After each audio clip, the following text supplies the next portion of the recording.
Hi everybody, and welcome to Angel's Haven. Today we're going to talk a little bit about design, hits, and misses. So I'm going to start with each area of the house, hit and miss. So the good thing about my house that's 100% hit is the writing loft. I'm going to go up the stairs and show you all the good design features about it and all the good execution features about it. So I designed this writing loft to hold a desk, a chair, and a rocking chair. As you can see, it actually holds a lot more than that.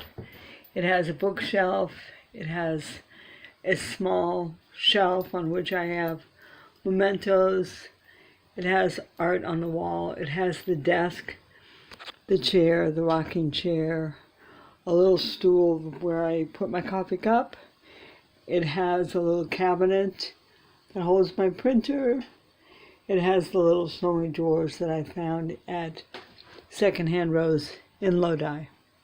So design and space-wise, this is a total hit. The miss about it, if there is one, is the light. As you can see, it has one recessed light in the middle. I did not bring my small lamps. I need a lamp. My eyesight's not that great, and I can't see as well up here in the nighttime as I'd like. But that's a small thing, and I can get a lamp. The windows are amazing. I don't know if you can tell how much light is coming through, but they're really awesome. They do open, only a third of the window opens. I don't like that feature particularly, but it is nice to have windows that open. The loft is a big hit for me. I spend a lot of time up here. I read, I sit in a rocking chair, I do my work, I'm able to print. Under the desk, there's a little cupboard. I guess it's a child's dresser actually, I don't know if you can see it. My internet router is on there. Everything about this loft works for me, except the lighting, which I can fix. Looking over to the guest loft, that's a really good feature, and I'm glad that I designed it the way I did. I might change one design feature. It does not have its own light and light switch. I did put a lamp over there. It's not plugged in right this moment, but that is the only way that the person staying in the loft can turn a light on and off when they go to sleep. If I were really focused on it now and redoing it, I would put a recessed light in the back corner with its own switch. But that was easily remedied with the lamp.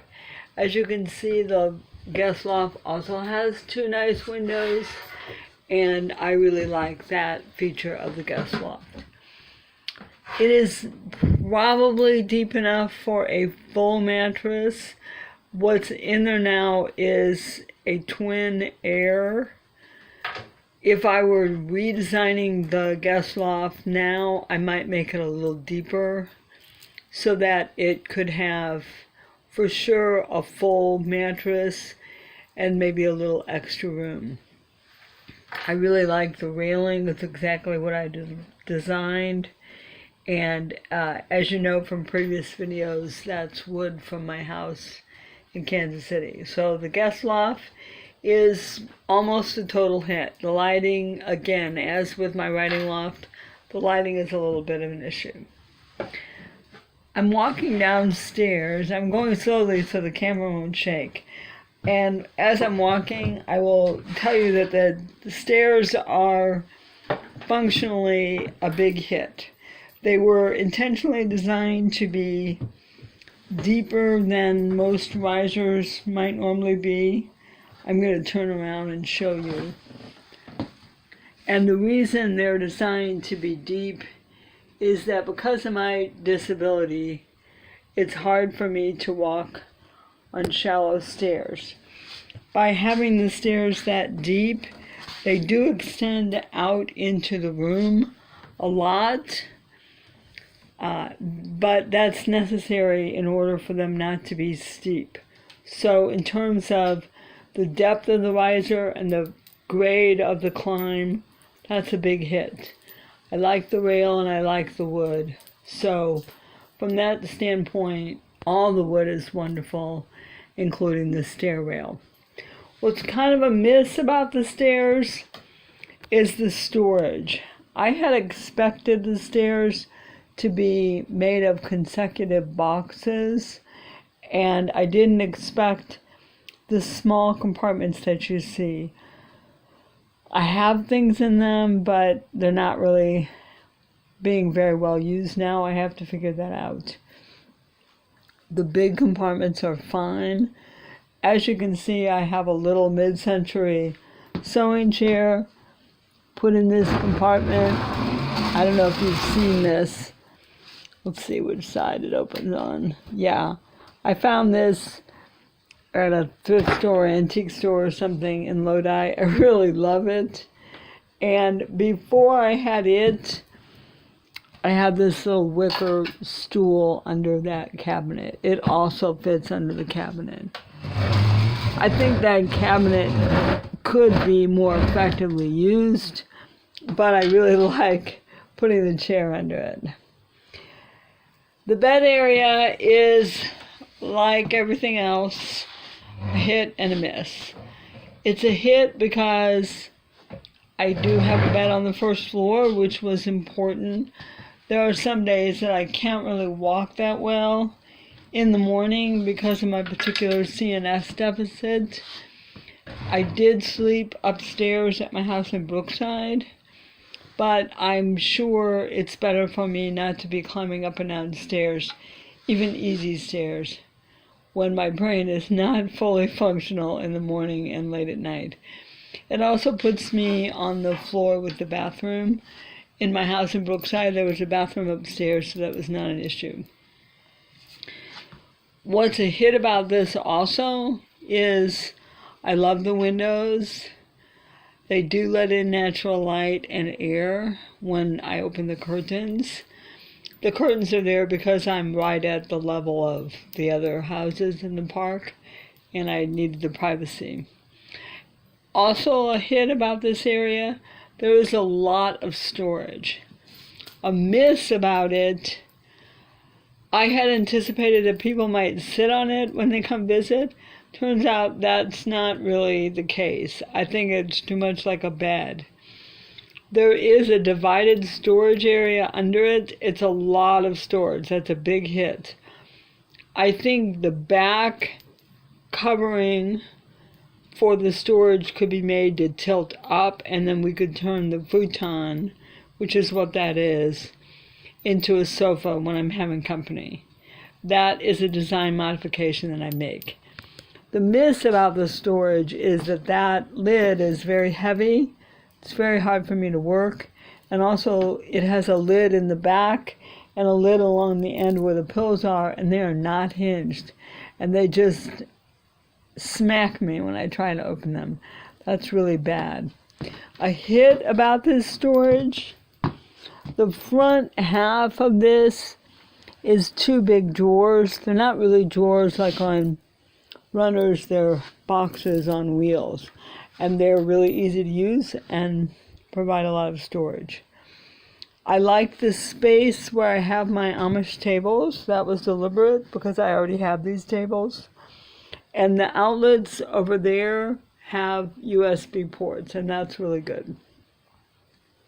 So hit and miss in the bed area too. Coming over to the dining table, I love my dining table for a lot of reasons. It's beautiful. I love the cherry wood. Sheldon did a great job on it. What I don't like is that it's parallel to the length of the house as opposed to perpendicular. As a consequence, It's very difficult for two people to sit on it. When my son was here, he sat on the stairs. I really wanted it to face the other direction so you could sit on either side of it. Sheldon and the builder thought that that would not be good to have it bracketed to the wall. I don't know. That's definitely something I'd like to change. The other thing about it is the hinge broke the first time, then it broke again, and I can tell now it's stressed and it probably will break a third time. So that's kind of an issue. Coming over to the kitchen. The kitchen is largely hit, but there are a couple of misses. I like the placement of the stove in terms of ease of use. I can stand at the counter, do my prep. There's a lot of counter. Then I can cook at the stove. That's great. The placement of it is great for the use of it when I'm cooking, and I do like to cook. What's bad about the placement of the stove is that it blocks half of the cabinet. And as you can see, that's a lot of space. And it's very hard to get at.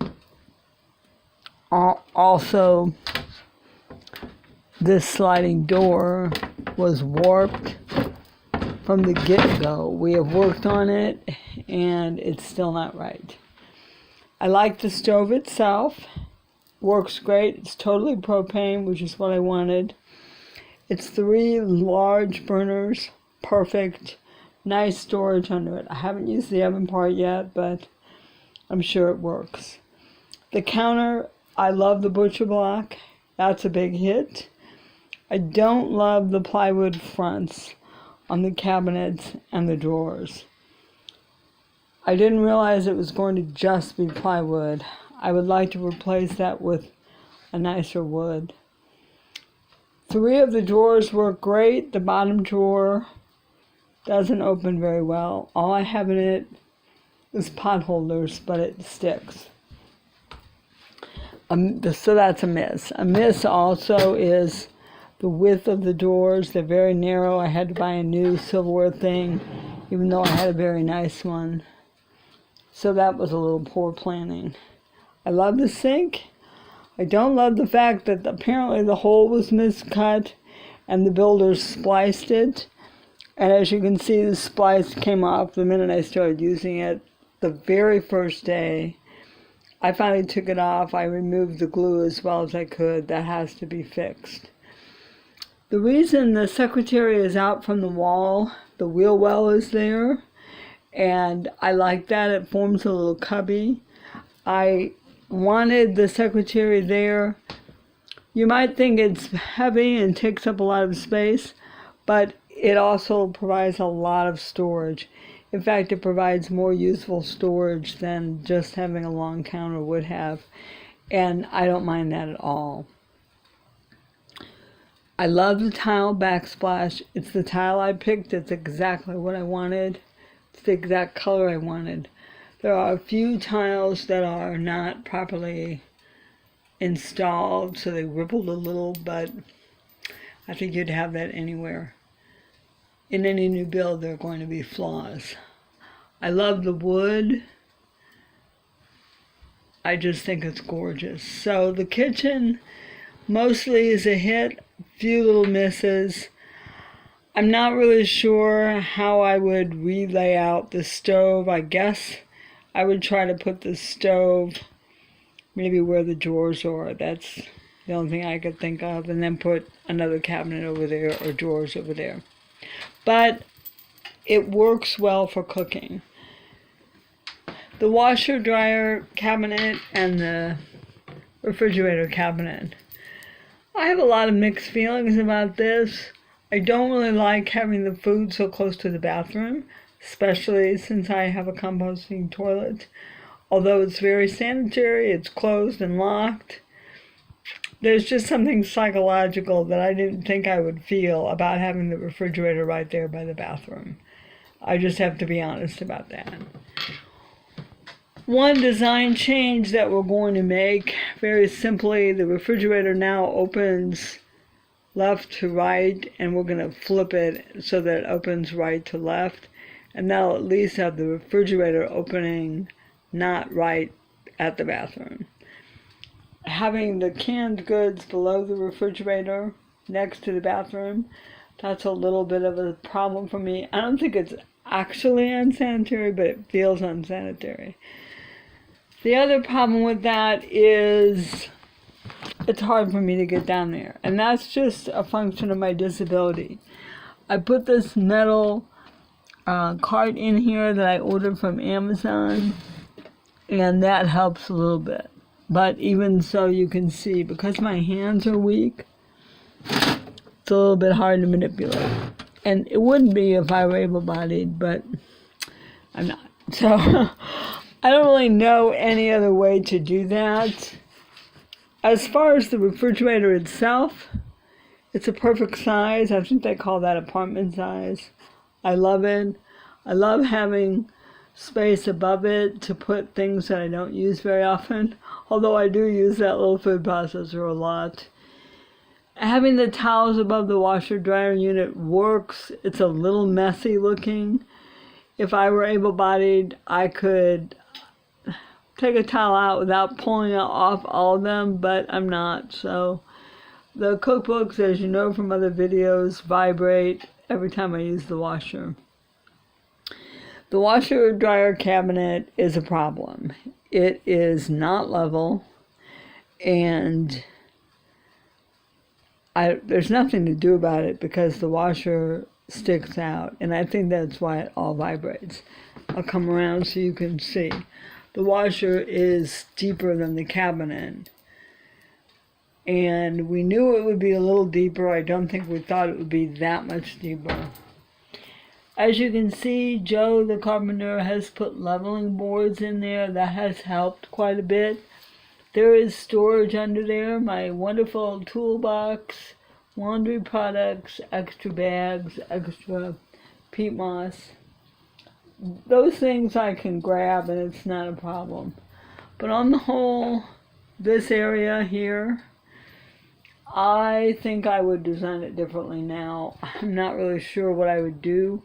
Maybe I've thought about I could have had the window there and the washer, dryer, and refrigerator where the window is, or a narrow window where the refrigerator is and the refrigerator here. I don't know.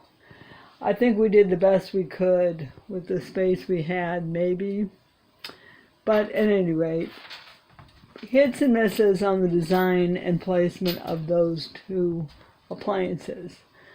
The bathroom, mostly a hit, few misses. I don't care for the fact that the recessed lighting, supposedly, is not really recessed. Let me get a little closer. As you can see, it's just basically there. The wire for it is there. I don't like that at all. If I had been thinking, I would have had a cabinet built in here, but I did find this nice gray cabinet at Secondhand Rose, and I like it a lot, so I'm fine with that now. There was no electricity put in by the toilet, even though the builder had the toilet and knew that it had an electric fan. That was an oversight on his part. We had to add it. I don't really like that. At some point, I would like to have another outlet put there. He also did not vent the toilet, so a friend of mine had to do the venting of the toilet. I'm showing you that. So we had not necessarily design issues, more like builder forgot to do things issues. I do love the wood in here. My vanity, again, that's wood from home. I love it. The tile backsplash tiles from home, I love them. That's a big hit. I love it. What I didn't anticipate is there is no tile rack. I put that command hook up. It's less than optimum. I don't really know where I would put a towel rack for a hand towel. The shower, I designed the tile. I picked the tile and insisted that it be tile. It has 2 grab bars. They are not both properly placed. The vertical is properly placed. The horizontal is not. It is too high. I'm not really sure how that happened. I was here when it was installed. I think it was just a measuring issue. There is a little bit of a problem in the bathroom in that there are some gaps. It's not properly sealed. And you can see there's a big crack or gap between the floor and the shower pan. So the bathroom has to be sealed a little bit. But it is laid out the way I wanted. I did want a composting toilet, and I got one.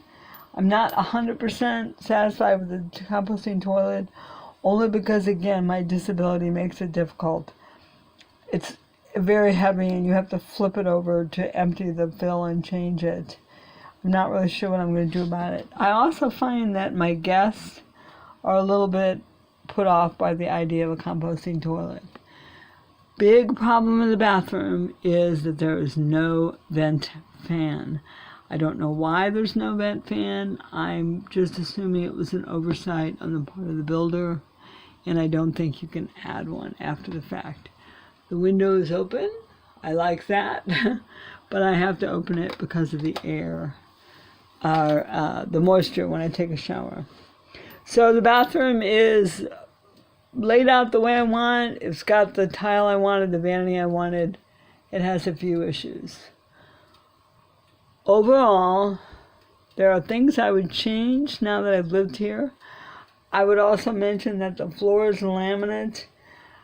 That was mainly a cost factor. But now that I've lived with the laminate, I don't really like it, and I would have done hardwood. And that's just the reality. I don't like the laminate. I don't recommend it. It gets dirty and stays dirty, and you can't really use any product on it, and that's an issue. It's also got a few little ripples where water has gotten on it. I love the wood. That's a big hit. I wanted dark accents, but primarily light wood. The builder left the wood light. He did clear coat it, and I like that. I think I have everything in it that I want and need, and nothing in it that I don't want or don't need. Oh, I forgot to mention the bathroom door. The bathroom door is a pocket door, as you can see, and that's what I wanted. However, and I can't close it because the rug's there right now, but the door itself is not properly hung up here. It's not attached, and it doesn't have an inset handle, which most pocket doors have. So that's a little bit of a mess, but I think I can correct both those things. So that's a little tour of Angel's Haven hits and misses. If you decide you want to go tiny, I recommend that you watch a lot of videos like this and find out what people like and don't like about their houses after they've lived in them. We all watch those video shows where they're building them, and then you see them perfectly decorated by the builder or the builder's employees or spouses, and you never see what happens after people actually live in their houses. So that's what I wanted to show you all, that aspect of my tiny life. And I thank you for sharing, and I'll see you next time.